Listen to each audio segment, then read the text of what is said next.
Beats by Dallas, make it hurt.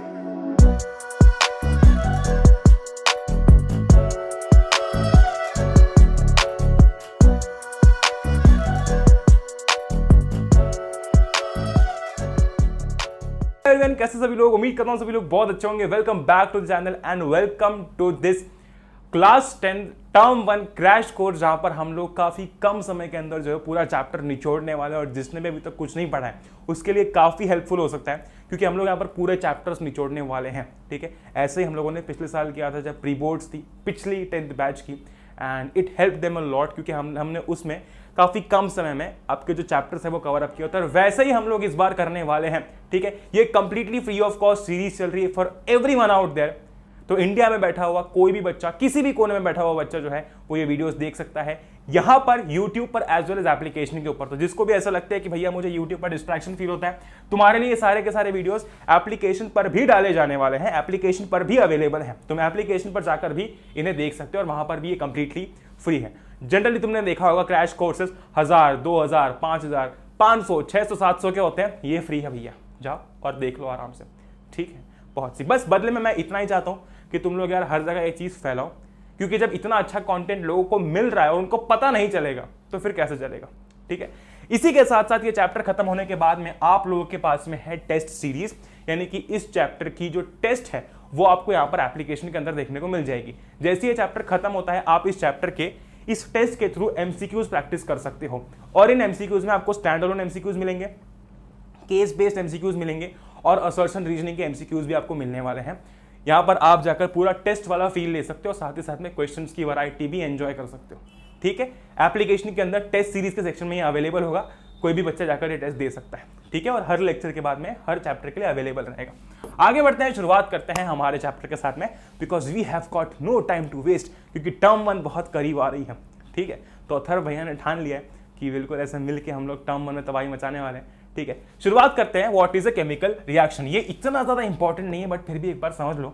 A chemical reaction is in which the bonds are broken within reactant molecules and new bonds are formed within product molecules in order to form a new substance. यानी कि होता क्या है, अब होता ये ना कि आपका जब केमिकल रिएक्शन होता है तो वो कुछ इस प्रकार का होता है, A + B forms C + D। ये जो एरो के ये साइड होती है इसको हम कहते हैं रिएक्टेंट्स। ठीक है, और ये जो एरो के राइट हैंड साइड होते हैं इसको हम कहते हैं प्रोडक्ट्स। ठीक है, तो होता क्या है कि ये जो रिएक्टेंट मॉलिक्यूल्स हैं इनके बीच का जो बॉन्ड होता है ना, ये जो रिएक्टेंट मॉलिक्यूल्स के बीच का जो बॉन्ड होता है वो टूटता है और नए बॉन्ड्स बनते हैं जिनको हम बोलते हैं ये प्रोडक्ट। ठीक है, तो बेसिकली तुमको सिर्फ इतना समझना है कि केमिकल रिएक्शन के अंदर क्या होता है ना कि आपका जो प्रोडक्ट बन रहा है उसके अंदर जो केमिकल कंपोजिशन होता है वो इंटायरली चेंज हो जाता है। ठीक है, अभी सिर्फ इतना समझो। अब हम आगे बढ़ते हैं, जो हमारा मेन कंटेंट है उसके ऊपर चलते हैं, क्योंकि वो ज्यादा इंपॉर्टेंट है। ठीक है, बहुत बढ़िया। अब हम समझते ये हैं कि हम जब फिजिकल चेंज की बात करते हैं तो हमको पता चल जाता है, अगर फिजिकल चेंज होता है तो हमको सामने दिख जाता है कि हाँ यार फिजिकल चेंज हो रहा है। ठीक है, बट जब मैं बात करता हूँ, जैसे कि मान लो कि आपने कोई लकड़ी तोड़ दी, ठीक है, चलो वो भी छोड़ दो, मतलब आप फिजिकल चेंज यार देख सकते हो, विजिबल है कि हाँ फिजिकल चेंज हो रहा है। ठीक है, बहुत बढ़िया। लेकिन जब मैं बात करता हूँ केमिकल चेंज की, तो केमिकल चेंजेस कैसे होते हैं? इरिवर्सिबल होते हैं। ठीक है, अब केमिकल चेंज हो रहा है ये हम देखेंगे कैसे, पता कैसे कर सकते हैं? मतलब मैं कैसे बोलूंगा कि हाँ ये केमिकल चेंज है? ठीक है, तो उसके लिए हमारे पास में ये कुछ क्राइटेरिया होते हैं जिसके अकॉर्डिंग हम ऑब्जर्व कर सकते हैं। पहला इसमें से एक तो चेंज इन कलर, मतलब और भी हो सकते हैं बहुत सारे, पर ये कुछ है हमारे सामने। पहला है चेंज इन कलर। हो सकता है कि आपने जो टेस्ट ट्यूब में रिएक्टेंट्स वगैरह लिए हों उनका कलर है रेड, लेकिन जैसे ही आपने जैसे उनके बीच में रिएक्शन हुआ, ठीक है, जैसे उनके पास में उनके साथ में रिएक्शन हुआ, ठीक है, जो आपका प्रोडक्ट बना है वो ब्लू कलर का बना है। यानी कि जो आपके इनिशियली जो रिएक्टेंट्स थे उनका कलर कुछ और था, लेकिन अब रिएक्शन होने के बाद में जो प्रोडक्ट बना है वो ब्लू कलर का बना है। इसका क्या मतलब हुआ? इसका ये मतलब हुआ कि कलर में चेंज आ गया, तो हम बोलेंगे कि हाँ एक केमिकल रिएक्शन हुई है, क्योंकि हमें एक इंडिकेशन मिला कलर में चेंज होकर कि हाँ भैया ये एक केमिकल रिएक्शन है। ठीक, दूसरी बहुत ही इंपॉर्टेंट चीज, इवोल्यूशन ऑफ गैस। हो सकता है कि आप जिस भी टेस्ट ट्यूब में रिएक्शन करवा रहे हैं, मान लो कि आपने 2 रिएक्टेंट्स उसमें डाले, ठीक है, उसके बाद में क्या हुआ कि गैस का इवोल्यूशन हुआ, गैस बाहर निकली। इसका क्या मतलब हुआ? इसका ये मतलब हुआ कि यार गैस इवॉल्व हो रही है। ठीक है, तो ये भी एक इंडिकेशन है केमिकल रिएक्शन का कि हाँ भैया केमिकल रिएक्शन हो रही है। ठीक है, तीसरा है चेंज इन टेम्परेचर। भाई हो सकता है जिस बीकर या फिर जिस टेस्ट ट्यूब में आप रिएक्शन करवा रहे हैं उसका टेम्परेचर चेंज हो जाए, हो सकता है वो गर्म हो जाए। ठीक है। तो ये भी एक इंडिकेशन है कि हाँ यार, इसके अंदर जो रिएक्शन हो रही है ना वो एक केमिकल रिएक्शन है, ठीक है। और नेक्स्ट है आपका फॉर्मेशन ऑफ प्रेसिपिटेट। हो सकता है भैया कि जब रिएक्शन हो रहा है उसके बाद में क्या हो कि टेस्ट ट्यूब में या फिर आप बीकर में करवा रहे हो तो नीचे की साइड ना ऐसे प्रेसिपिटेट जम जाए, मतलब ये आपका सोल्यूशन है और नीचे की साइड ना ऐसा प्रेसिपिटेट जम जाए, ठीक है। इससे भी हम बोल सकते हैं कि हाँ यार यहाँ पर केमिकल रिएक्शन हुई है क्योंकि यहाँ पर प्रेसिपिटेट जमा हुआ है। प्रेसिपिटेट क्या होता है? इनसॉल्युबल सब्सटेंस जो कि सॉल्यूशन में घुलता मिलता नहीं है। जैसे कि अगर मैं मेरी बात करता हूँ तो मैं एक इंट्रोवर्ट हूँ, ठीक है, तो मैं ज़्यादा लोगों में घुल मिल नहीं सकता, ठीक है। अगर तुम मेरे से मिलते हो तो कोई दिक्कत नहीं है, पर ऐसे जब हम लोग जाते हैं गैदरिंग्स में, फैमिली फंक्शन होते हैं, तो ऐसे ज़्यादा मैं घुल मिल नहीं सकता, ठीक है। तो वैसे ही ये प्रेसिपिटेट जो ये भी इंट्रोवर्ट होता है, ठीक है, ये भी ज़्यादा घुलता मिलता नहीं है, ठीक है। तो in short formation of precipitate भी एक इंडिकेशन है कि हाँ भैया जो रिएक्शन हो रही है वो एक केमिकल रिएक्शन है, ठीक है। बहुत बढ़िया, आगे बढ़ते हैं, ठीक है। अब हम बात करते हैं यार, एक केमिकल रिएक्शन हो रही है, हम उसको एक्सप्रेस कैसे कर सकते हैं? जैसे कि मान लो मैं बोलता हूं कि मैग्नीशियम और ऑक्सीजन का रिएक्शन हो रहा है, ठीक है। तो अगर मैं लिखने जाऊं तो कैसे लिखूंगा? मैग्नीशियम रिएक्ट्स विथ, ठीक है, रिएक्ट्स विथ ऑक्सीजन। ये करना ही नहीं काम, इतना बड़ा क्यों लिखना है भाई? जब तुम 2 + 3 = 5 को ऐसे लिखते हो, है ना, खत्म बात। या तुम इसको ऐसे लिखते हो 2 + 3, ऐसा नहीं लिखते हो ना। वैसे ही यार आप एक केमिकल रिएक्शन को भी केमिकल इक्वेशन के फॉर्म में लिख सकते हो। कैसे? ये देखो, पहले तो हम वर्ड इक्वेशन देखते हैं, फिर हम इसका भी और एक सिंपलर वर्जन देखेंगे, ठीक है। अब आपको लिखना है कि भाई magnesium reacts with oxygen to form magnesium oxide. आपको क्या करना है? वर्ड इक्वेशन में लिखना है, तो लिख दो मैग्नीशियम रिएक्ट्स विद ऑक्सीजन, तो हमने क्या किया, magnesium plus oxygen forms magnesium oxide, ठीक है। तो ये हमने वर्ड इक्वेशन के फॉर्म में जो है इसको यहाँ पर लिख दिया, ठीक है। एरो के इस साइड वाले रिएक्टेंट्स हैं, यानी कि मैग्नीशियम और ऑक्सीजन रिएक्टेंट्स हैं, और एरो के राइट हैंड साइड वाले जो है वो आपके प्रोडक्ट्स हैं, ठीक है। तो हमने क्या किया, वर्ड इक्वेशन में हमारी रिएक्शन को समाप्त कर दिया। Magnesium react with oxygen, magnesium plus oxygen forms magnesium oxide. पर यहाँ पर भी हमने क्या किया है, इनकी पूरी स्पेलिंग लिखी है। हम ये भी नहीं करते हैं, हम इसका भी आसान तरीका ढूंढ के लाएं, हम इनके सिंबल्स का इस्तेमाल करते हैं, ठीक है। कैसे? ये देखो, chemical equations can be made more concise and useful if we use chemical formula instead of words। मतलब कि क्यों लिखना मैग्नीशियम पूरा, क्यों लिखना ऑक्सीजन पूरा? हम उसकी जगह पर अगर मैग्नीशियम और ऑक्सीजन के सिंबल यूज कर लें तो और आसान हो जाएगा। तो हमने क्या किया, देखो, ये थी हमारी वर्ड इक्वेशन, है ना, ये थी हमारी वर्ड इक्वेशन, ठीक, बहुत बढ़िया। इसको हमने लिख दिया है सिंबल के फॉर्म में। मैग्नीशियम को लिख दिया Mg, ऑक्सीजन को लिख दिया O2 और मैग्नीशियम ऑक्साइड को लिख दिया MgO। तो ये इतना बड़ा काम भी हमारा इतना सा हो गया, ठीक है। तो फाइनली एक केमिकल रिएक्शन की जो इक्वेशन होती है उसको इस तरीके से लिखा जाता है, ठीक है। एक केमिकल रिएक्शन की जो इक्वेशन होती है ना उसको इस तरीके से लिखा जाता है। आप सिर्फ सिंबल्स का इस्तेमाल करते हो एंड दैट इज इट, ठीक है। उसके अलावा किसी का भी इस्तेमाल नहीं कर रहे होते हो, ठीक है। बहुत बढ़िया, समझ गए, वेरी नाइस, ठीक है। तो अभी तक हम ये समझ गए कि केमिकल रिएक्शन को, अगर आपसे कोई पूछा जाए कि बताओ केमिकल रिएक्शन को कंसाइजली या फिर बिल्कुल शॉर्ट में लिखने का सही तरीका कौन सा, तो आप बोलोगे भाई केमिकल इक्वेशन के फॉर्म में, है कि नहीं, उसके सिंबल्स इस्तेमाल करके, ठीक, बहुत बढ़िया। अब देखो जरा, ये तो बात हमने कर ली सारी, है ना, पूरा हटाते हैं, ये तो हमने सारी बात कर ली। पर अगर तुम यहाँ पर एक चीज़ नोटिस करो, अगर तुमको मान लो कि हमें कुछ भी नहीं पता कि भैया बैलेंसिंग क्या होती, कुछ नहीं पता, सब कुछ भूल जाओ, ठीक है।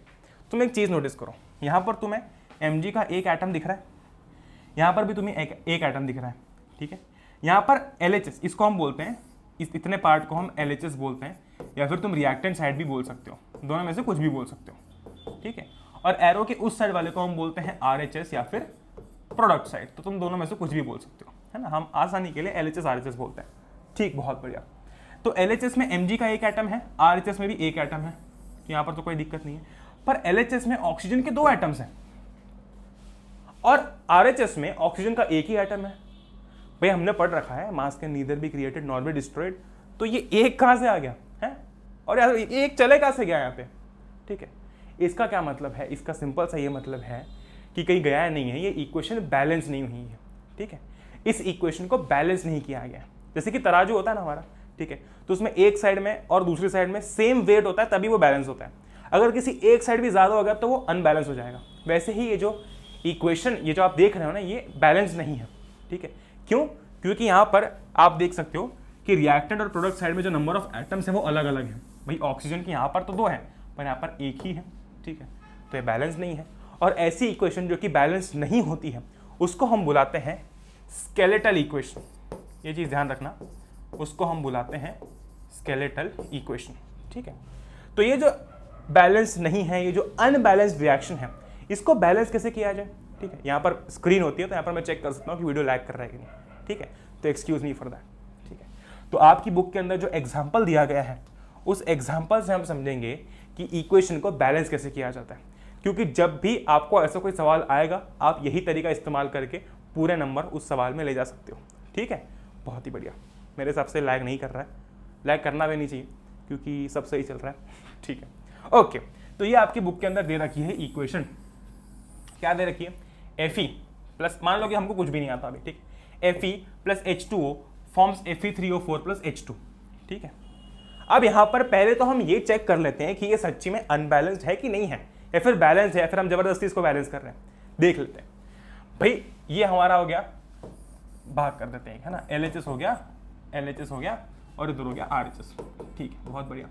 ध्यान से देखो जरा, हम क्या करते हैं ना, पहले तो एक टेबल बनाते हैं, उस टेबल के अंदर हम लोग पूरी इक्वेशन के अंदर जितने भी एलिमेंट्स हैं उनको लिख देते हैं। जैसे कि देखो यहाँ पर कौन से एलिमेंट है, भाई Fe है एक तो, ठीक है, एक है हाइड्रोजन और एक है ऑक्सीजन, इसके अलावा और कोई दिख रहा है क्या, इधर भी Fe है, ऑक्सीजन, हाइड्रोजन, उसके अलावा और कोई भी एलिमेंट नहीं है। तो हमने क्या किया, Fe, हाइड्रोजन, ऑक्सीजन को ऐसे लिख दिया, ठीक है, एलिमेंट हमने सारे लिख दिए कि इस पूरी इक्वेशन के अंदर कौन से, ठीक है, बहुत से। नेक्स्ट हम आते हैं यहाँ पर सेकंड टेबल में, सेकंड हमारे कॉलम में। सेकंड कॉलम ये कहता है कि अब देखो कि इन एलिमेंट्स के LHS में कितने कितने एटम्स हैं। जैसे कि अगर मैं देखता हूँ तो भैया Fe जो है ये LHS हो गया, ठीक है हमारा, अरे यार हाँ ये LHS हो गया। Fe के LHS में यानी कि यहाँ पर Fe के कितने एटम्स हैं, मैंने कहा एक है, तो यहाँ पर एक लिखा हुआ है, ठीक है। वही Fe के RHS में कितने एटम्स हैं, देखो जरा, 3 है ना, ये RHS हो गया। तो Fe के RHS में कितने एटम्स हैं, 3 है, तो यहाँ पर 3 लिखा हुआ है, ठीक है।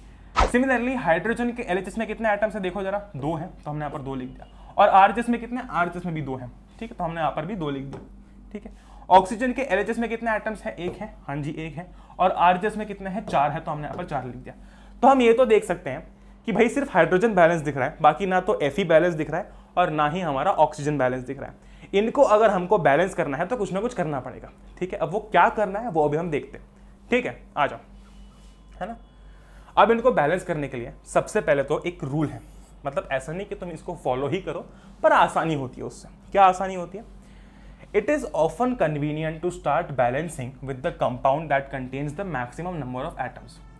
एक चीज देखो तुम कि यहाँ पर अगर तुम नोटिस करते हो तो जो हमारा ऑक्सीजन है पूरे इसमें देखो भाई सबसे ज्यादा एटम्स किसके दिख रहे हैं तुमको, ऑक्सीजन के दिख रहे हैं, ठीक, मैक्सिमम 4 है, फिर उसके बाद Fe के 3 है, ठीक है। तो जिसमें भी तुमको सबसे ज्यादा नंबर ऑफ एटम्स दिख रहे हैं ना, शुरुआत हमेशा बैलेंसिंग की उससे ही करना, ठीक है, हमेशा शुरुआत बैलेंसिंग की उससे ही करना। तो हमको दिख रहा है क्या, ऑक्सीजन के सबसे ज्यादा, तो पहले ऑक्सीजन को हम लोग बैलेंस करके देखते हैं। कैसे करेंगे बैलेंस, बहुत आसान है, ठीक है, बैलेंस करना बहुत ज्यादा आसान है, ठीक है। RHS में कितने हैं, 4 हैं, हमको LHS में अगर हम O को 4 कर देंगे, ठीक है, तो हमारा ऑक्सीजन दोनों साइड बैलेंस हो जाएगा, ठीक है। अब मैं तुमको एक चीज बता दूं यार, ठीक है, अब मैं तुमको एक चीज बता दूं कि ये बैलेंस कैसे करेंगे हम। Fe plus H2O forms Fe3O4 plus H2, ठीक है ना, ये देखो Fe plus H2O forms Fe3O4 plus H2, ठीक है, बहुत से। यहाँ पर 4 है ना, हमको यहाँ पर 4 चाहिए। देखो इनिशियली रिएक्टेंट साइड में ऑक्सीजन का 1 एटम है और प्रोडक्ट साइड में 4 है, ठीक है। तो हमको अब क्या करना है, हमको दोनों साइड में 4-4 करने हैं, ठीक है, बहुत बढ़िया। जो भी नंबर ज्यादा है हम उसमें कन्वर्ट कर देंगे, ठीक है। जैसे कि यहाँ पर देखो रिएक्टेंट साइड में 1 है और प्रोडक्ट साइड में 4 है, तो हम क्या करेंगे, रिएक्टेंट साइड को भी 4 बना देंगे ताकि दोनों साइड 4-4 हो जाए। समझ रहे हो बात को, बहुत बढ़िया, ठीक है। अब रिएक्टेंट साइड को 4 कैसे बनाएंगे, पहली बात मैं बता दूं कि आप यहाँ पर 4 नहीं लगा सकते हो, ठीक है। दूसरी चीज, अगर ऐसे H2O लिखा हुआ है तो आप यहां पर ऐसे 4 नहीं लगा सकते हो O के आगे, ये दोनों गलत तरीके हैं, ठीक है। एकमात्र तरीका है आपका नंबर लगाने का, वो है इसके आगे। तो मान लो कि H2O में आपका O आ रहा है, ठीक है, तो आप 4 जो है इस H2O के आगे लगाओगे, ठीक है, आप 4 जो है वो इस H2O के आगे लगाते हो, ठीक है, बहुत बढ़िया। तो 4 ना यहां पर लगेगा, ठीक। क्यों 4 लग रहा है? क्योंकि भैया हम लोग क्या कर रहे हैं, जो इनिशियल साइड पे हमारा एक ऑक्सीजन, जो इनिशियल साइड पे हमारा एक ऑक्सीजन है, एक ऑक्सीजन का एटम है, सॉरी, ठीक है, उसको हम अगर 4 से मल्टीप्लाई कर देंगे तो देखो अब ये जो 4 है ना, ये 4 इस H2 से भी मल्टीप्लाई होता है और इस O से भी मल्टीप्लाई होता है, ठीक है। अभी H2 को भूल जाओ, अभी सिर्फ O पर ध्यान दो, H2 को बैलेंस बाद में करेंगे। तो 4 O से मल्टीप्लाई हो गया, ठीक है, 4 O से मल्टीप्लाई हो गया, मतलब एक O से मल्टीप्लाई हो गया तो 4 हो गए, और प्रोडक्ट साइड में भी 4 हो गया, ठीक है। तो इस तरीके से हमारा जो है ऑक्सीजन जो है वो बैलेंस हो चुका है। हमेशा नोट दैट अगर एक कंपाउंड में आपको वो पर्टिकुलर एलिमेंट आ रहा है, ठीक है, तो हम लोग उस कंपाउंड के आगे वो नंबर लगाएंगे, ठीक है। जैसे कि यहाँ पर H2O था, है ना, और हमको O को 4 से मल्टीप्लाई करना था ताकि हम दोनों साइड 4 कर सकें, तो यहाँ पर आप 4 नहीं लगा सकते हो, आपको इसके आगे लगाना होगा, ठीक है। तो ये 4 इस O से भी मल्टीप्लाई होगा, 4 इस H2 से भी मल्टीप्लाई होगा, ठीक। अब जो हमारी इक्वेशन बनी है ऑक्सीजन को बैलेंस करने के बाद में, वो बनी है ये Fe प्लस 4H2O, है ना, फॉर्म्स Fe3O4 प्लस H2, ठीक है, बहुत सही। अब यहाँ पर यार देखो क्या हुआ कि ये 4 लगने के बाद ऑक्सीजन तो बैलेंस हो गया, लेकिन अब हाइड्रोजन जो है वो अनबैलेंस हो गया। क्यों? क्योंकि अगर तुम देखते हो 4 × H2 तो ये हो जाएगा 8, तो रिएक्टेंट साइड में आपके 8 एटम्स हैं हाइड्रोजन के, पर अगर मैं प्रोडक्ट साइड में देखता हूं तो सिर्फ 2 है, ठीक है, सिर्फ 2 है। अब तुम खुद सोचो भाई, हमने वहां पर क्या किया था, हमारे रिएक्टेंट साइड में ना एक ऑक्सीजन एटम था, तो उसको हमने 4 से मल्टीप्लाई कर दिया था ताकि वो 4 बन जाए। वैसे ही यहाँ पर 8 बड़ा नंबर है, तो हम 2 को 4 से मल्टीप्लाई कर देंगे, है ना, यानी कि इस साइड हम लोग आगे जो है 4 लगा देंगे, ठीक है। अब वो कैसे करेंगे देखो जरा। इनिशियली भाई रिएक्टेंट साइड में 8 है, ये 4 × 2 होगा, ठीक है, जिसको भी लग रहा है कंफ्यूजन हो रहा है 8 कैसे हुआ, ये 4H2O है, H2O है, 4 × 2 8 हो गया, ठीक, बहुत सही। तो इनिशियली 8 थे, है ना, और प्रोडक्ट साइड में 2 थे। हमको अगर आप बैलेंस करना है तो क्या करना पड़ेगा, छोटे नंबर को बड़े नंबर में कन्वर्ट करना है, यानी कि हम 8 को 2 में तो कन्वर्ट नहीं कर सकते ना, तो 2 को 8 में कन्वर्ट करना है। कैसे? H2 के आगे 4 लगा के, ठीक है। तो H2 था यानी कि 2 हाइड्रोजन एटम्स, है ना, इसके आगे 4 लगा दिया यानी कि 4 × 2 8 हाइड्रोजन एटम्स। अरे बहुत ही बढ़िया, ठीक है। तो अब हमारा ऑक्सीजन भी बैलेंस हो गया, हाइड्रोजन भी बैलेंस हो गया, ठीक है, बहुत सही, ठीक है, ऑक्सीजन भी बैलेंस हो गया, हाइड्रोजन भी बैलेंस हो गया। तो अब कैसी बनेगी इक्वेशन, Fe प्लस 4H2O। हर इसके बाद में ना इक्वेशन जरूर लिखना ताकि तुम्हें पता रहे, ठीक है, Fe3O4 प्लस 4H2, ठीक है। अब जो तुम Fe बैलेंस करोगे ना, वो इस इक्वेशन के रिस्पेक्ट में करोगे, ठीक है। हमेशा ये ध्यान रखना कि जो तुम रिएक्शन इक्वेशन बनाते जा रहे हो ना, नेक्स्ट स्टेप हमेशा उसी इक्वेशन के साथ रखना तुमको, क्योंकि अगर तुम पहली इक्वेशन देखोगे तो कंफ्यूज हो जाओगे, फिर तुम सब भूल जाओगे, है ना। इसलिए ये इक्वेशन जो बनी है, अब देखो, अब भैया हम करेंगे बैलेंस Fe को। चलो आगे बढ़ते हैं। Fe को कैसे बैलेंस करेंगे भाई, बहुत ही आसान है ना। ये हमारी इक्वेशन बनी हुई है Fe प्लस 4H2O, ठीक है, फॉर्म्स हमारा Fe3O4 प्लस H2 4H2, ठीक है। अच्छा, अभी O बैलेंस्ड है, H बैलेंस्ड है, उनको देखना ही नहीं, Fe को देखते हैं। रिएक्टेंट साइड में मेरे Fe का एक एटम है, प्रोडक्ट साइड में Fe के 3 एटम्स हैं, ठीक है। तो रिएक्टेंट साइड में 1 है और प्रोडक्ट साइड में 3 है। सीधी सी बात है, मैं 1 को 3 में कन्वर्ट करूंगा। 1 वाला कौन सी साइड है, रिएक्टेंट साइड है, तो मैं आगे लगा दूंगा 3, ठीक है। तो मैंने क्या किया, 1 को 3 से मल्टीप्लाई कर दिया, बहुत ही बढ़िया, तो ये हो गया 3Fe, खत्म बात, ठीक है। तो मेरी रिएक्शन क्या बनी है, मेरी रिएक्शन बनी है 3Fe plus 4H2O forms Fe3O4 plus 4H2। तुम देख सकते हो सब बैलेंस है, इधर भी 3Fe है, इधर भी 3Fe है, इधर 4 × 2 कितने H है, 8 H है, इधर भी 4 × 2 8 H है, ठीक है। इधर 4 × 1 4 ऑक्सीजन है, इधर भी 4 × 1 4 ऑक्सीजन है। Done, this is how you balance the equation. हमेशा ट्राई करना कि शुरुआत उसके साथ करो जिसके सबसे ज्यादा एटम्स हो, ठीक, बहुत बढ़िया, है ना। जिसको नहीं समझ में आया एक बार फिर से रिवर्स करके देख सकता है, ईजी है रिएक्शन को बैलेंस करना, है ना, बहुत सही। तो ये जो है हमारी रिएक्शन थी। नाउ ये हमारी इक्वेशन थी जो कि बैलेंस थी। अब देखो यार, इसमें और कुछ चीजें लिखी हुई है। This equation tells us anything about the, tells us nothing, ये थोड़ी सी जरा इसमें गड़बड़ है, तुमको जो मिलेगी स्लाइड वो सही मिलेगी। Tells us nothing about the physical state of each reactant and product. मतलब हमको नहीं पता कि ये जो Fe है ना, या फिर ये जो H2O है हमारे पास में, इसकी स्टेट क्या है भाई? ये Fe सॉलिड है, लिक्विड है, गैस है क्या? लिक्विड गैस मतलब क्या है ना? इनकी स्टेट क्या है कि भैया सॉलिड है, लिक्विड है, गैस है, क्या है क्या? वो हमको नहीं पता। अगर वो हमको पता करना है, फिर हमको दिखाना है कि हाँ भाई ये देखो ये है, ठीक है, ये सॉलिड है, ये लिक्विड है, तो हमको ना सिंबल्स यूज करने पड़ते हैं, ठीक है। अगर मुझे बोलना है कि Fe जो हम मतलब Fe जो इस इक्वेशन के अंदर है वो एक सॉलिड है, तो सॉलिड के लिए हम S वाला सिंबल इस्तेमाल करते हैं। तो हमने आगे S लगा दिया, बहुत ही बढ़िया, ब्रैकेट में S लगा दिया, ठीक है। H2, अगर हमको बोलना है कि H2O जो है वो गैसियस स्टेट में, ठीक है, तो हमने क्या किया? गैसियस के लिए क्या इस्तेमाल किया जाता है? G इस्तेमाल किया जाता है। मतलब जस्ट बताया जा रहा है कि हाँ गैसियस स्टेट में, तो हमने G इस्तेमाल कर लिया, ठीक है। फिर जो Fe3O4 बन रहा है वो सॉलिड स्टेट में बन रहा है, तो अब उसको डिनोट करने के लिए कौन सा सिंबल है? S का, आगे S लगा दिया, ठीक, बहुत सही। तो यहाँ पर लिखा भी हुआ है, तुम पढ़ भी सकते हो, ये तो पढ़ने लायक चीज है कि the gaseous, liquid, aqueous and solid states of reactants and products are represented by G, L, AQ and S। अगर गैसियस स्टेट में है कोई रिएक्टेंट या फिर प्रोडक्ट, तो हम उसके आगे मान लो कि आपका A प्लस B बन रहा है C प्लस D, ठीक है। सबकी अलग अलग स्टेट लिखता हूँ, ठीक है। मान लो A है एक्वस स्टेट में, तो मैंने लिख दिया AQ, B है सॉलिड स्टेट में, तो मैंने लिख दिया S, ठीक है। C है गैसियस स्टेट में, तो मैंने लिख दिया G, और D है लिक्विड स्टेट में, तो मैंने लिख दिया L। तो ये जो है इनके आपके सिंबल्स हैं, ठीक, बहुत ही बढ़िया, है ना, ग्रेट। अब एक्वस क्या होता है? Aqueous is written if the reactant और product is present as a solution in water, ठीक है। लिक्विड और एक्वस दो अलग चीज है, ठीक है।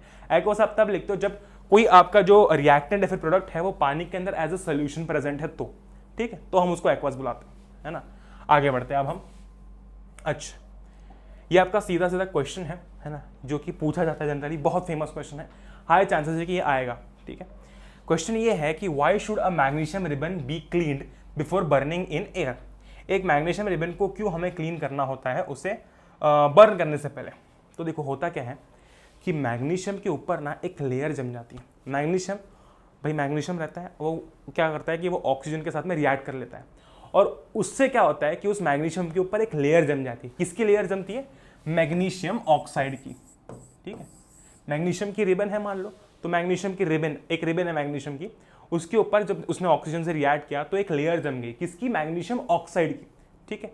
अब ये जो मैग्नीशियम ऑक्साइड है, ठीक है, ये उसके ऊपर जम गया, ठीक है। अब बर्न करने से पहले हमें इस मैग्नीशियम ऑक्साइड की लेयर को हटाना पड़ेगा, ठीक है। और यही कारण होता है कि हम जो है मैग्नीशियम रिबन को क्लीन करते हैं, क्योंकि वो मैग्नीशियम ऑक्साइड की जो लेयर है ना वो क्लीन करके ही निकलेगी, ठीक है। तो आंसर भी तुम पढ़ सकते हो, when magnesium is kept in air for long time it gets covered with layer of magnesium oxide. तुम समझो बर्फबारी होती है, ठीक है, स्नो गिरती है, अगर तुमने स्नो में बाहर अपनी गाड़ी रख दी तो वो स्नो की लेयर्स जम जाएगी। सिमिलरली वैसे ही थोड़ा सा इमेजिन करके देखो, अगर मैग्नीशियम की रिबन बहुत टाइम तक पड़ी हुई है, ठीक है, तो ऑक्सीजन के साथ रिएक्ट करके उसके ऊपर एक मैग्नीशियम ऑक्साइड की लेयर जम जाएगी, ठीक। अब अगर हमें उस मैग्नीशियम की रिबन को बर्न करना है ना, तो वैसे बर्न नहीं होगी, क्योंकि उसके ऊपर मैग्नीशियम ऑक्साइड की लेयर जमी हुई है, वो लेयर पहले हटानी पड़ेगी। तो वो कैसे हटाते हैं हम? उसको रब करके, ठीक है, इट इज क्लीन्ड, उसको बेसिकली रब किया जाता है तो वो क्लीन हो जाती है, ठीक, वेरी गुड। ये उसकी एक्टिविटी है, एनसीईआरटी में एक्टिविटी है, ये मेन उसका जिस्ट है जो भी है, ठीक है। Magnesium ribbon is taken, it is clean with sand paper before burning. Burn करने से पहले सैंड पेपर के साथ में क्लीन किया जाता है। अब ये भी सवाल पूछा जा सकता है कि सैंड पेपर के साथ में मैग्नीशियम रिबन को क्यों क्लीन किया जाता है? क्यों? क्योंकि उसके ऊपर मैग्नीशियम ऑक्साइड की लेयर होती है, ठीक है। उसके बाद में कुछ नहीं होता है, ये पूरी एक्टिविटी है कि उसको हम टोंग के साथ होल्ड करते हैं, क्लीन करने के बाद में टोंग के साथ होल्ड करते हैं हमारे इसके ऊपर, क्या बोलते हैं उसको, इस आपके बर्नर के ऊपर, ठीक है। और उसके बाद में ये बड़ा इंपॉर्टेंट है कि it starts burning with a dazzling white flame. एक डैजलिंग व्हाइट फ्लेम के साथ में आपकी जो है रिबन है वो बर्न करने लगती है, और उसके बाद में हम यहाँ पर जो है वो ये मैग्नीशियम ऑक्साइड नीचे गिरता हुआ देख सकते हैं in the form of powder, ठीक है, बहुत बढ़िया। ये आपकी बुक के अंदर भी एक्टिविटी दे रखी है, मैंने आसान भाषा में यहाँ पर लिख दी, ठीक है। आगे बढ़ते हैं, अब हम बात करते हैं केमिकल रिएक्शंस की टाइप क्या होती है। जैसे कि हम देखते हैं कि भैया हर चीज़ की टाइप होती है, जैसे कि शूज़ होते हैं, तो शूज़ में आपके कैजुअल शूज़ होते हैं, स्पोर्ट्स शूज़ होते हैं ना, रनिंग शूज़ होते हैं, क्रिकेट शूज़, टेनिस शूज़, बहुत सारे टाइप के शूज़ होते हैं। वैसे ही केमिकल रिएक्शन जो होती है उनके अंदर भी टाइप्स होती है, ठीक है। कैसी टाइप्स होती है वो देखते हैं हम लोग। सबसे पहला आता है आपका कॉम्बिनेशन रिएक्शन। भैया कॉम्बिनेशन रिएक्शन बहुत टफ है ना, मैं समझाऊँ कैसी है? बहुत ईजी है। कॉम्बिनेशन का मतलब क्या है, ठीक है, मैं बताता हूँ। मान लो आपके पास में एक क्ले की बॉल है और दूसरी क्ले की बॉल है। आपने इन दोनों क्ले की बॉल को पास में लाकर ऐसे मतलब ऐसे कंबाइन कर दिया, जोड़ दिया, थोड़ा सा रब करके जोड़ दिया, तो अब ये एक क्ले की बॉल बन जाएगी। यानी कि आपने दो अलग अलग क्ले की बॉल्स को साथ में जोड़ के एक क्ले की बॉल बना दी कंबाइंड। ये क्या था? ये कॉम्बिनेशन था। कॉम्बिनेशन रिएक्शन के अंदर भी वही होता है। क्या होता है देखो जरा, it may be defined as a chemical reaction in which two और मोर सब्सटेंसेज, यानी कि होता क्या है, मान लो कि आपकी ये एक क्ले की बॉल है ना, आपकी ये, ठीक है, आपकी ये दूसरी क्ले की बॉल, इन दोनों ने ये दोनों कंबाइन हो गई और बन गई आपकी एक थोड़ी सी बड़ी क्ले की बॉल, कुछ ऐसी आपकी ऐसी बड़ी क्ले की बॉल बन गई, ठीक है। वैसे ही कॉम्बिनेशन रिएक्शन के अंदर क्या होता है कि दो या दो से ज्यादा रिएक्टेंट्स जब कंबाइन होके एक सिंगल प्रोडक्ट बनाते हैं उसको हम कहते हैं कॉम्बिनेशन रिएक्शन। अगर उसको मुझे एक्सप्रेस करना है तो मैं ऐसे कर सकता हूं कि भैया ये एक रिएक्टेंट है, ये उसके साथ में दूसरा रिएक्टेंट रिएक्ट कर रहा है, ये रिएक्ट करने के बाद में सिर्फ एक ही प्रोडक्ट बना रहे हैं, ठीक है, उसको हम कहते हैं कॉम्बिनेशन रिएक्शन। या फिर हो सकता है कि भैया एक रिएक्टेंट, एक और रिएक्टेंट, एक और रिएक्टेंट, ये तीनों रिएक्ट कर रहे हैं, पर तीनों रिएक्ट करने के बाद में जो प्रोडक्ट बनेगा वो एक ही बनेगा, ठीक है, इसको हम कहते हैं कॉम्बिनेशन रिएक्शन, ठीक है। यानी कि कंबाइन होके सब एक साथ कंबाइन हो रहे हैं लेकिन प्रोडक्ट एक ही बन रहा है, उसको हम कॉम्बिनेशन रिएक्शन बोलते हैं, ठीक है। डेफिनेशन में भी ये साफ साफ लिख रखा है। क्ले बॉल का तुम्हारे पास में एग्जाम्पल है, ठीक, इसका एग्जाम्पल देख लो। एक्चुअल एग्जाम्पल क्या है, क्ले बॉल तो हम लिख नहीं सकते, ठीक है। Calcium oxide reacts vigorously with water to produce slaked lime. ये देखो जरा, यहाँ पर मैं लिख रहा हूँ तुम्हारी इक्वेशन। कैल्शियम ऑक्साइड रिएक्ट करती है H2O के साथ में, बनाती है कैल्शियम हाइड्रोक्साइड, ठीक, बहुत बढ़िया। ये एक रिएक्टेंट, ये दूसरा रिएक्टेंट, दोनों रिएक्टेंट्स रिएक्ट करके एक ही सिंगल प्रोडक्ट बना रहे हैं। रिएक्टेंट नंबर 1, रिएक्टेंट नंबर 2 सिर्फ एक प्रोडक्ट बना रहे हैं, इसको हम कहते हैं कॉम्बिनेशन रिएक्शन, ठीक है। यहाँ पर देखो क्या होता है कि जब ये कैल्शियम ऑक्साइड आपका जब पानी के साथ रिएक्ट करता है तो ये स्लेट लाइम बनाता है, जिसमें बहुत हीट रिलीज होती है। अब हीट रिलीज जो होती है वो भी हम आगे समझेंगे, ठीक है। तो इन शॉर्ट ये हो गई आपकी कॉम्बिनेशन रिएक्शन, ठीक है, जिसका एक एग्जांपल भी आपको मैंने यहाँ पर दे दिया है। आगे हम समझते हैं कि हीट रिलीज वाला क्या कॉन्सेप्ट है। भाई ऐसी रिएक्शंस, ठीक है, बहुत ही सिंपल तरीके से समझना, ऐसी रिएक्शन जिनमें हीट रिलीज होती है ना, जिनमें हीट जो है वो रिलीज होती है, उन्हें हम कहते हैं एक्सोथर्मिक रिएक्शन। एक्सो मतलब एग्जिट, थर्मिक का मतलब है हीट, ठीक है। तो ऐसी रिएक्शन जिसमें हीट एग्जिट हो रही है, बाहर निकल रही है, उनको हम कहते हैं एक्सोथर्मिक रिएक्शंस, ठीक है। यहां पर आपके लिए दो एग्जांपल भी दे रखे हैं, जैसे कि बर्निंग ऑफ कोल। भाई क्या है, C+O2 फॉर्म CO2। यहां पर क्या होता है कि बहुत अमाउंट ऑफ हीट भी रिलीज होती है, ठीक है, इसलिए इनको हम एक्सोथर्मिक रिएक्शन कहते हैं, ठीक, बहुत सही। उसके बाद आती है आपकी डीकम्पोजिशन रिएक्शन। तो हमने अभी तक क्या क्या देख लिया, हमने अभी तक ये देख लिया कि कॉम्बिनेशन रिएक्शन क्या होती है। भाई रिएक्टेंट जो है आपके रिएक्ट करते हैं, ठीक है, और रिएक्ट करने के बाद में जो है आपका एक सिंगल प्रोडक्ट बनाते हैं। डीकम्पोजिशन में उल्टा होता है, ठीक है। डीकम्पोजिशन में क्या होता है कि आपके पास में एक बड़ी क्ले की बॉल है और आपने उस बड़ी क्ले की बॉल को अलग अलग टुकड़ों में बांट दिया, ठीक है। यानी कि आपके पास एक बड़ी क्ले की बॉल थी, आपने इसको अलग अलग टुकड़ों में जो है वो बांट दिया। वैसे ही अगर मैं इसको इक्वेशन के फॉर्म में बताऊं तो आपके पास में एक सिंगल रिएक्टेंट था, उस सिंगल रिएक्टेंट को आपने अलग अलग जो है प्रोडक्ट्स में बांट दिया। डीकम्पोजिशन कॉम्बिनेशन का एग्जैक्ट उल्टा है। कॉम्बिनेशन में बहुत सारे मिलके एक बनाता है, डीकम्पोजिशन में एक टूट के बहुत सारे बनाता है, ठीक, वेरी गुड, है ना, सही है। तो reaction in which compound splits into two और more simpler substances is known as decomposition reaction. अब यहाँ पर तुम्हारे पास में एक एग्जांपल भी दे रखा है, ठीक है, वही क्ले बॉल तो हम लिख नहीं सकते, तो एग्जांपल तो चाहिए, ठीक है। तो ये एग्जांपल है FeSO4, ठीक है। जब इसको हीट किया जाता है तो हमको मिलता है Fe2O3, SO2 और SO3। अगर तुम ध्यान से देखते हो तो रिएक्टेंट सिर्फ एक है और प्रोडक्ट्स कितने हैं, 1 2 3। तो इससे हमको ये सीखने को मिलता है कि एक सिंगल रिएक्टेंट जो है वो अलग अलग जो है वो प्रोडक्ट्स बना रहा है, सिर्फ एक सिंगल रिएक्टेंट, ठीक है। इसको हमने हीट प्रोवाइड की, जैसे हीट प्रोवाइड की इसने अलग अलग प्रोडक्ट्स जो है वो बना दिए। एक और एग्जांपल देखो, ये वाला क्या है, कैल्शियम कार्ब। इसमें तुम जनरली देखोगे, ऐसे डीकम्पोजिशन रिएक्शन में तुम जनरली देखोगे कि इनको हीट प्रोवाइड करनी पड़ती है, ठीक है, तब जाके ये होती है। हीट प्रोवाइड करोगे तो ये टूटेंगे, ठीक है। तो यहाँ पर देखो CaCO3 जो है तुम्हारा, इसको हमने हीट प्रोवाइड की और जैसे हीट प्रोवाइड की, ये एक सिंगल रिएक्टेंट था, ये बहुत सारे प्रोडक्ट्स में जो है ब्रेक डाउन हो गया, ठीक है, बहुत सही। अभी हमने क्या देखा था, अभी हमने देखी थी एक्सोथर्मिक रिएक्शन। पहले हमने कॉम्बिनेशन देखी, फिर उसके बाद में एक्सोथर्मिक समझी थी। एक्सोथर्मिक के बाद में हमने अभी डीकम्पोजिशन देखा, अब हम देखेंगे एंडोथर्मिक रिएक्शन। भाई ऐसी रिएक्शन जिसके अंदर हीट रिलीज होती है उसको हम एक्सोथर्मिक कहते हैं, ठीक है। रिएक्शन होने पे हीट रिलीज होती है उसको हम कहते हैं एक्सोथर्मिक रिएक्शन। पर ऐसी रिएक्शन जिसमें हीट एब्जॉर्ब होती है, ठीक है, जिसके अंदर जो है वो हीट एब्जॉर्ब होती है उसको हम कहते हैं एंडोथर्मिक रिएक्शन, ठीक है, उसको हम कहते हैं एंडोथर्मिक रिएक्शन। तो एंडोथर्मिक रिएक्शन में क्या होता है, हीट जो है वो आपकी एब्जॉर्ब हो रही होती है, ठीक है, बहुत बढ़िया, ठीक है, बहुत सही। तो ये यहां पर तो नहीं लिखा होता, यहां पर क्या लिखा हुआ है, decomposition reaction is carried out by heating, it is called thermal decomposition, सीधी सी बात, ठीक है। ये एक एग्जांपल है आपका जिसमें एंडोथर्मिक रिएक्शन को एक्सप्लेन किया गया, ठीक है। White silver chloride turns grey in sunlight, this is due to the decomposition of silver chloride into silver and chlorine by light. Basically होता क्या है ना कि ये जो आपका सिल्वर क्लोराइड है, ठीक है, ये डीकम्पोज होकर बनाता है Ag और Cl। तो यहाँ पर यही लिखा हुआ है कि ये जो इसका डीकम्पोजिशन हो रहा है सिल्वर क्लोराइड का, ठीक है, बेसिकली जो सिल्वर क्लोराइड है ये ग्रे कलर में कन्वर्ट हो जाता है, किसके कारण, इसके ब्रेकडाउन के कारण, in the presence of sunlight. तो तुम देखो इस AgCl को जब सनलाइट प्रोवाइड की गई, ठीक है, जब इसको सनलाइट प्रोवाइड की गई तब जाके ये टूटा, ठीक है, तब जाके ये टूटा, तो ये AgCl ब्रेकडाउन हो गया Ag में और Cl में, ठीक है। वही सिमिलरली AgBr, इसको भी सनलाइट प्रोवाइड की गई तब जाके ये टूटा। तो ये जो दो रिएक्शंस हैं ये अगेन कैसी रिएक्शंस है, एंडोथर्मिक है, क्योंकि इन्हें एनर्जी प्रोवाइड करनी पड़ी तब जाके ये टूटे, ठीक, बहुत सही। तो ये एंडोथर्मिक का एग्जांपल्स है ना। सिमिलरली यार ये जो दो रिएक्शंस हैं ये बहुत खास रिएक्शंस हैं, इसलिए खास रिएक्शंस हैं क्योंकि ये जो दो रिएक्शंस हैं इन्हें ब्लैक एंड व्हाइट फोटोग्राफी में इस्तेमाल किया जाता है, इन्हें ब्लैक एंड व्हाइट फोटोग्राफी में जो है वो इस्तेमाल किया जाता है, इसलिए ये इतनी ज़्यादा जो है वो इंपॉर्टेंट बन जाती है, ठीक है।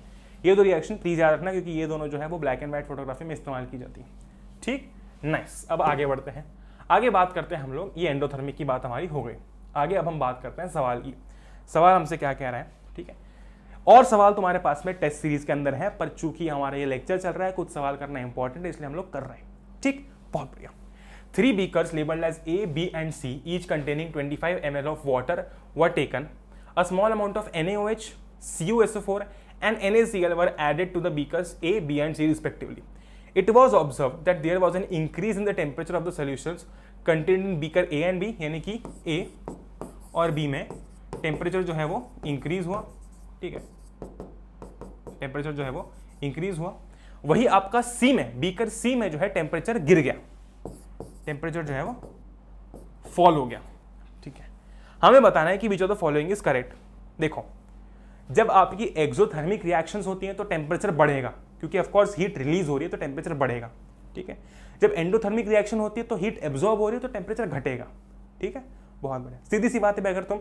अगर हम बात करते हैं, अगर हम गर्म तवे के पास अगर जाते भी है तो भी उसकी हीट हमें फील होती है क्योंकि उसमें से रिलीज हो रही होती है, ठीक है, तो सीधी सी बात है ना, एग्जाम्पल है, बस जाना मत कभी, है ना, बहुत से। तो इसका ये मतलब है कि भाई जिसमें हीट रिलीज हो रही है या फिर जो जिसमें टेम्परेचर इंक्रीज हो रहा है वो एक्सोथर्मिक है ना। इसका ये मतलब है कि आपका ए और बी जो है वो दोनों एक्सोथर्मिक है क्योंकि इन दोनों में हीट टेम्परेचर इंक्रीज हो रहा है यानी कि हीट रिलीज हो रही है इन शॉर्ट, और सी वाला जो है वो आपका एंडोथर्मिक है क्योंकि इसमें टेम्परेचर घट रहा है। अब आपको स्टेटमेंट्स चेक करनी है। In beaker A and B exothermic process has occurred, हाँ जी सही है, ये बिल्कुल सही है। In beaker A and B endothermic has occurred, नहीं, दोनों में हीट रिलीज हो रही है तो ये गलत है। In beaker C exothermic has occurred, नहीं, इसमें तो टेम्परेचर गिर रहा है तो एंडोथर्मिक होगी तो ये भी गलत। In beaker C endothermic has occurred, हाँ ये सही है। इसका ये मतलब है कि फर्स्ट और फोर्थ इक्वेशन सही है, तो आपका ऑप्शन नंबर सी करेक्ट है, यानी कि 1 और 4। इतना बड़ा सवाल अगर तुम सिर्फ इतना सा कॉन्सेप्ट भी पढ़ चुके हो तो भी आसानी से कर सकते हो। ये ताकत होती है आपके कॉन्सेप्ट्स को स्ट्रॉन्ग करने की, ठीक है। कुछ नहीं था इसमें, बड़ा सवाल लगेगा बहुत, लेकिन करा तो पता चला बहुत ईजी है, ठीक। बिना टाइम वेस्ट किए अब हम लोग आगे बढ़ते हैं, ठीक है। ये तुम्हारा समझ गए हम लोग, है ना, बहुत सही। Heat is given out so the temperature of the solution increases, it is an exothermic reaction, हमको पता चल गया है, बहुत सही। अब हम बात करते हैं डिस्प्लेसमेंट रिएक्शन की। डिस्प्लेसमेंट रिएक्शन को भी एक एग्जांपल से समझाता हूँ। मान लो कि आपके 2 किंगडम्स हैं, ठीक है। एक राजा जो है वो ताकतवर राजा है, एक राजा जो है वो कमजोर राजा है, ठीक है। तो सीधी सी बात है ना, जो ताकतवर राजा होगा वो कमजोर राजा को उसकी गद्दी से डिस्प्लेस करके या फिर उसकी गद्दी से हटा के खुद उस गद्दी पे जाकर बैठ सकता है, बिल्कुल बैठ सकता है, क्योंकि वो एक स्ट्रांग राजा है, ठीक है। उसके पास अच्छी सेना है, उसके पास बड़ी सेना है, ठीक है, वो ज़्यादा ताकतवर है, तो वो इस कमज़ोर राजा को उसकी गद्दी पे से हटा के डिस्प्लेस करके खुद वहाँ पर बैठ सकता है। डिस्प्लेसमेंट रिएक्शन के अंदर भी वही होता है। ऐसा एलिमेंट जो कि ज़्यादा रिएक्टिव है वो कम रिएक्टिव वाले को उसके सोल्यूशन में से हटा के खुद वहाँ जाकर बैठ जाएगा। ठीक है, वापस रिपीट करता हूँ, पढ़ के भी देख सकते हो। Displacement reaction is a chemical reaction in which a more reactive element displaces a less reactive element from its compound। ठीक है, ये एक यहाँ पर तुम्हारे पास एग्जांपल भी है। होता क्या है कि एक्टिविटी है बेसिकली कॉपर सल्फेट सॉल्यूशन के अंदर ना इस आयरन नील को रखा जाता है। ठीक है, इस कॉपर सल्फेट सॉल्यूशन के अंदर जो तुम ब्लू कलर का देख पा रहे हो ना, उसके अंदर इस आयरन नील को रखा जाता है। ठीक है, होता क्या है, रिएक्शन कुछ ऐसी होती है, Fe plus CuSO4 forms FeSO4 plus Cu। मतलब भैया, अरे मतलब ये कि ये जो CuSO4 है ना, इसमें जो Cu है ये कॉपर का सोल्यूशन है। कॉपर सल्फेट क्या है, कॉपर का सोल्यूशन है। ठीक है, होता क्या है कि ये Fe बोलता है कि मैं तेरे से ज़्यादा ताकतवर हूँ कॉपर, सुन कॉपर मैं तेरे से ज़्यादा रिएक्टिव हूँ। ठीक है, तो ये Fe क्या करता है, इस CuSO4 में से कॉपर की जगह पर आ जाता है ना। तो ये देख सकते हो तुम, ये जो यहाँ पर FeSO4 बना है वो बेसिकली कैसे बना है, कॉपर हटा और Fe लग गया, तो ये CuSO4 की जगह FeSO4 बन गया और ये कॉपर यहाँ बाहर निकल गया। ठीक है, तो ये होती है आपके डिस्प्लेसमेंट रिएक्शन। और ये पूरी रिएक्शन को एक्सप्लेन भी किया गया कि जैसे तुम रिएक्शन के बाद देखोगे ना, तो आयरन नेल जो है जिसको हम बाहर निकालेंगे वो कुछ ऐसा हो जाएगा। क्यों, क्योंकि जो आयरन है उसने बेसिकली जो Fe है ना, उसने कॉपर सल्फेट में से कॉपर को डिस्प्लेस कर दिया है, यानी कि कॉपर को अपनी जगह से हटा दिया और खुद कॉपर की जगह पर चले गया। ठीक है, बहुत बढ़िया। तो डिस्प्लेसमेंट रिएक्शन में क्या होता है भाई, एक ज्यादा रिएक्टिव एलिमेंट कम रिएक्टिव एलिमेंट को डिस्प्लेस कर सकता है। ठीक है, कैसे पता लगा सकते हैं भाई, बहुत आसान है भाई, बहुत आसान है, सीधी सी बात है। अगर कॉपर सल्फेट में से आयरन कॉपर को ही हटा रहा है, ठीक है, इसका क्या मतलब हुआ, आयरन ज्यादा ताकतवर है, आयरन ज्यादा रिएक्टिव है, सब खत्म बात। ठीक है, कुछ और एग्जांपल देखो, ये देखो भाई, जिंक का रिएक्शन हो रहा है CuSO4 के साथ में और बन रहा है ZnSO4 प्लस Cu, यानी कि क्या हो रहा है, इस CuSO4 में से Cu को हटा के जिंक इसकी जगह पर आ जा रहा है। ये देखो, तो जिंक क्या हुआ, जिंक ज्यादा रिएक्टिव हुआ, इसलिए हम इसको क्या बोलेंगे, डिस्प्लेसमेंट रिएक्शन बोलेंगे। वही तुम इसमें खुद दिमाग लगा के देखो, एक बार खुद दिमाग लगा के देखो, तुमको पता चल जाएगा। ठीक, आगे बढ़ते हैं। अब हम समझते हैं डबल डिस्प्लेसमेंट रिएक्शन क्या होती है। अभी तक हम क्या देख रहे थे कि एक ज्यादा रिएक्टिव एलिमेंट एक कम रिएक्टिव एलिमेंट को जो है वो डिस्प्लेस कर रहा था उसकी जगह पे से। ठीक है, अभी तक हमने ये देखा। अब हम ये देखेंगे, ठीक है, अब हम ये देखेंगे कि कैसे पार्टनर्स का एक्सचेंज होता है। ठीक है, यानी कि अगर A B का पार्टनर है और C जो है वो D का पार्टनर है, तो रिएक्शन के बाद पता है क्या होगा, B जो है वो C का पार्टनर बन जाएगा और A जो है वो D का पार्टनर बन जाएगा, कुछ इस प्रकार से। ठीक, समझ गए। So those reactions in which two compounds react by an exchange of ions, मतलब क्या हो रहा है, आयंस का एक्सचेंज हो रहा है। ठीक है, यानी कि इस बताता हूँ, चलो एग्जांपल देके बताता हूँ। ठीक है, बहुत सही। तो यहाँ पर तुम ये भी पढ़ सकते हो, in double displacement reactions the positive ions exchange negative ion partners. तो बेसिकली होता क्या है कि अगर पॉजिटिव आयन है तो वो अपना नेगेटिव पार्टनर चेंज कर लेता है, यानी कि जो दूसरे कंपाउंड का नेगेटिव पार्टनर है वो पहले कंपाउंड के पॉजिटिव पार्टनर के साथ आ जाता है। ठीक है, ये देखो यहाँ पर BaCl2 प्लस Na2SO4, ठीक है, Na2SO4, ठीक, forms BaSO4 BaSO4 plus NaCl, ठीक है, प्लस NaCl। ये देखो Ba के साथ Cl2 था, है ना, और Na के साथ SO4 था। रिएक्शन के बाद देखो क्या हुआ, Ba के साथ SO4 आ गया, यानी कि ये इसका नेगेटिव इसके साथ आ गया, यानी कि इस पॉजिटिव के साथ में ये नेगेटिव आ गया। ठीक है, और इस पॉजिटिव के साथ में ये वाला नेगेटिव आ गया, यानी कि पार्टनर्स का एक्सचेंज हो गया। इसको हम कहते हैं डबल डिस्प्लेसमेंट रिएक्शंस। ठीक है, बहुत बढ़िया, है ना, आसान है, ये बहुत आसान है। ठीक, अच्छा, अब मैं तुमको एक और चीज बता दूं, ठीक है, कि ये जो डबल डिस्प्लेसमेंट रिएक्शंस तुम देखते हो ये जनरली कैसी रिएक्शंस होती है, ये डबल डिस्प्लेसमेंट तो होती है, लेकिन इसी के साथ साथ इनमें एक प्रेसिपिटेट भी बनता है। ठीक है, कोई एक ऐसा सब्सटेंस बन जाता है, जैसे कि यहाँ पर आप तुम देख सकते हो कि जब आपका BaCl2 वगैरह का जब रिएक्शन होता है, ठीक है, उनमें क्या होता है कि जो एक ना प्रेसिपिटेट बनता है, ठीक है, वो प्रेसिपिटेट बन रहा है, इसलिए हम उसको प्रेसिपिटेशन रिएक्शन भी बुलाते हैं। ठीक है, इसीलिए हम उसको जो है वो प्रेसिपिटेशन रिएक्शन भी बुलाते हैं। तो डबल डिस्प्लेसमेंट रिएक्शन को हम डबल डिस्प्लेसमेंट तो बुलाते ही हैं, लेकिन क्या होता है ना कि उनके अंदर ना होता है कि उनके अंदर प्रेसिपिटेट भी बन जाता है, तो इसलिए हम उसको प्रेसिपिटेशन रिएक्शन भी बुलाते हैं। ठीक, समझ गए, बहुत बढ़िया। और प्रेसिपिटेट को जनरली ऐसे एरो के साथ में डिनोट किया जाता है। मैं तुमको क्वेश्चन करके दिखाता हूँ। Barium chloride on reacting with ammonium sulphate forms barium sulphate and ammonium chloride. ठीक है, बहुत बढ़िया। तो अगर तुम रिएक्शन देखते हो तो ये है इसकी, ये रिएक्शन। वो थोड़ा हम समय की कमी के साथ चल रहे हैं इसलिए बार बार लिखना ना पड़े, इसलिए मैंने यहाँ पर सॉल्यूशन लिख दिया सीधा तुम्हारे लिए।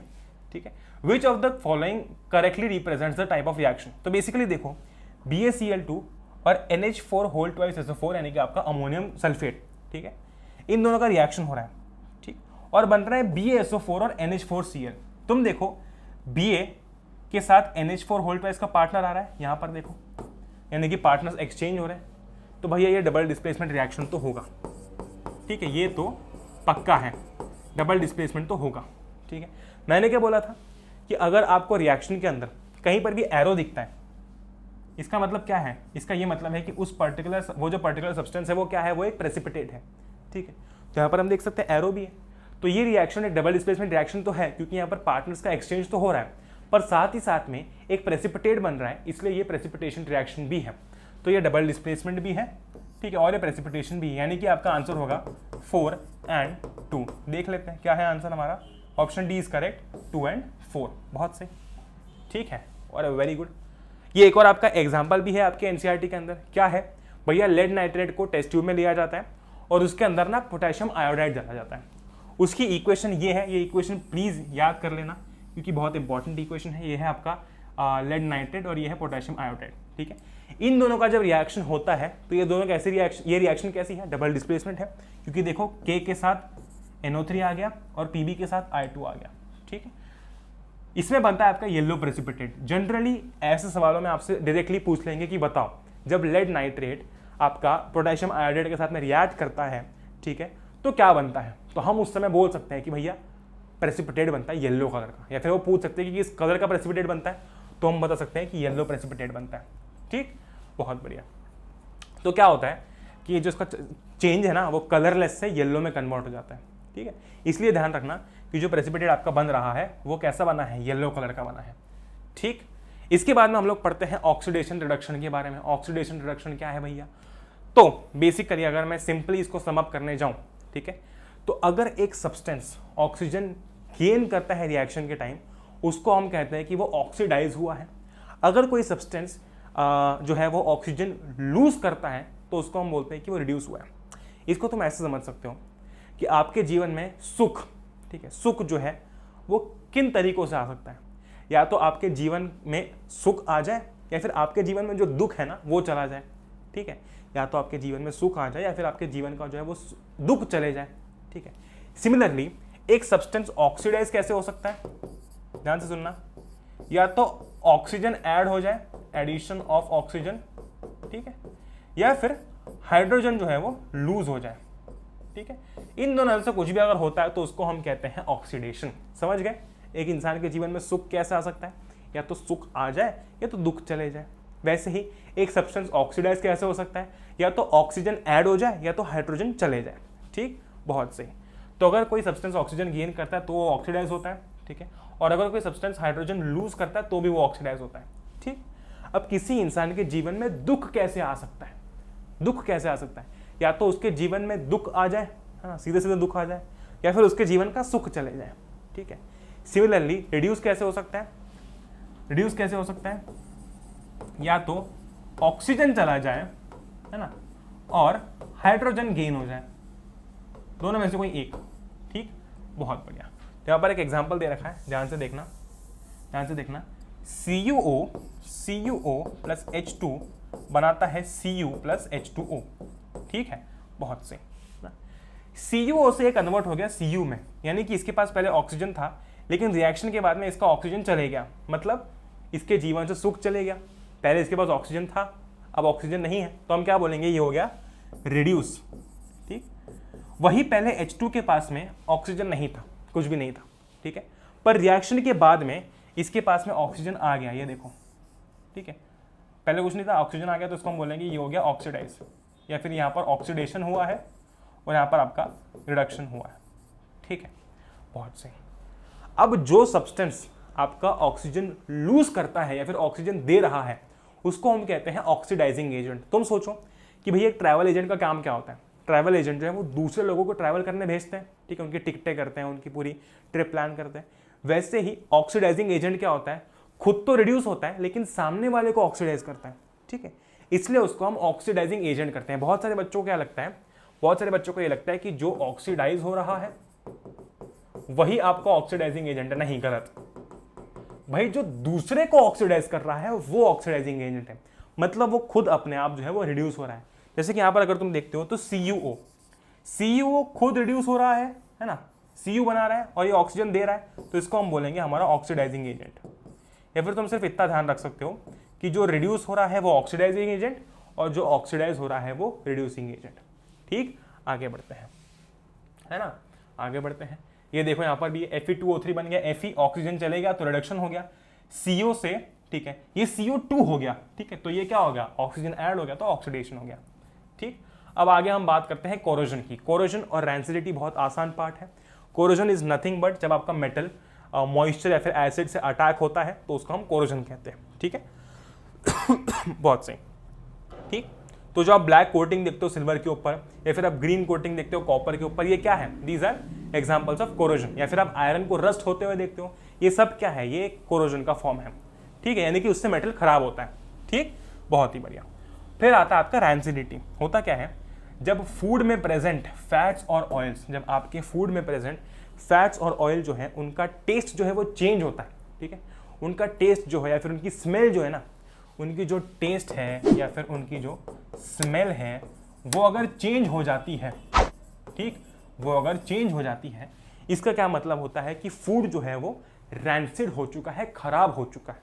ठीक है, हम कहते हैं कि फूड जो है वो रैंसिड हो चुका है, खराब हो चुका है। इसलिए हम कहते हैं कि खाने को जो है वो खाना जो है वो फ्रिज में रखा करो, ठीक है, ताकि फ्रिज में रहता है तो क्या रहता है, खाना ठंडा रहता है ना, इसलिए कहा जाता है। क्योंकि अगर खाना बाहर छूट जाता है तो बाहर गर्मी भी होती है, ठीक है, उस कारण क्या होता है कि हमारा जो फूड है वो बिगड़ जाता है, खाना खराब हो जाता है, ठीक है।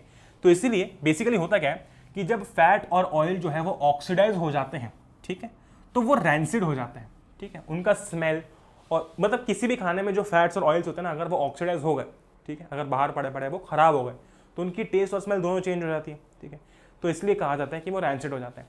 इनको अगर प्रिवेंट करना है, यानी कि बेसिकली हमको अगर ये जो है ऑक्सीडेशन प्रिवेंट करना है इनका, है ना, तो हम क्या करते हैं, एंटीऑक्सीडेंट्स का इस्तेमाल करते हैं, ठीक है, हम क्या करते हैं कि एंटीऑक्सीडेंट्स का इस्तेमाल करते हैं।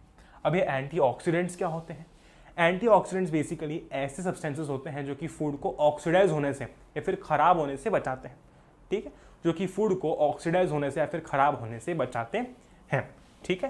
तो यहाँ पर अगर मान लो किसी फूड के अंदर फैट्स और ऑयल्स हैं, ठीक है, तो अगर उसके अंदर हमने ये एंटीऑक्सीडेंट इस्तेमाल कर लिया तो उससे क्या होता है कि उनका ऑक्सीडेशन जो है वो प्रिवेंट हो जाता है। जैसे कि हम लोग देखते हैं नाइट्रोजन पैकिंग, ठीक है, चिप्स के पैकेट कितने तो भी दिनों तक अच्छे रहते हैं क्योंकि उसमें नाइट्रोजन पैकिंग हुई होती है, ठीक है, जिसके कारण क्या होता है कि वो खराब नहीं होता जल्दी, ठीक। So with that being said, chemical reactions and equations is over. आप जाकर इसके सवाल लगा सकते हैं, लिंक नीचे डिस्क्रिप्शन के अंदर एप्लीकेशन की, जाकर डाउनलोड कर लो क्योंकि उसी के अंदर आपको टेस्ट देखने को जो है वो मिलेगी, ठीक। बस विद दैट बीइंग सेड, मैं उम्मीद करता हूं सभी लोगों को ये लेक्चर जो है वो पसंद आया होगा, ठीक है। सवाल उसके अंदर और भी बहुत सारे हैं, जाकर प्रैक्टिस करो क्योंकि हमारा लेक्चर लिमिटेड था। बस with that being said, Jai Hind, Vande मातरम। मिलते हैं हम लोग एसिड्स, बेसिस एंड सॉल्ट्स के लेक्चर के अंदर, जहाँ पर हम लोग उसको भी बिल्कुल फटाफट से निपटाएंगे और क्वेश्चंस भी उसके साथ साथ टेस्ट सीरीज में सॉल्व करेंगे। इस चैप्टर के अब आपको सीधा क्वेश्चंस देखने को मिलेंगे 12-13 नवंबर से, जब हम लोग जो है वो इनकी क्वेश्चंस की प्रैक्टिस करेंगे, ठीक है। बस with that being said, Jai Hind, Vande Mataram, enjoy करो। We will meet in next one, till then good bye.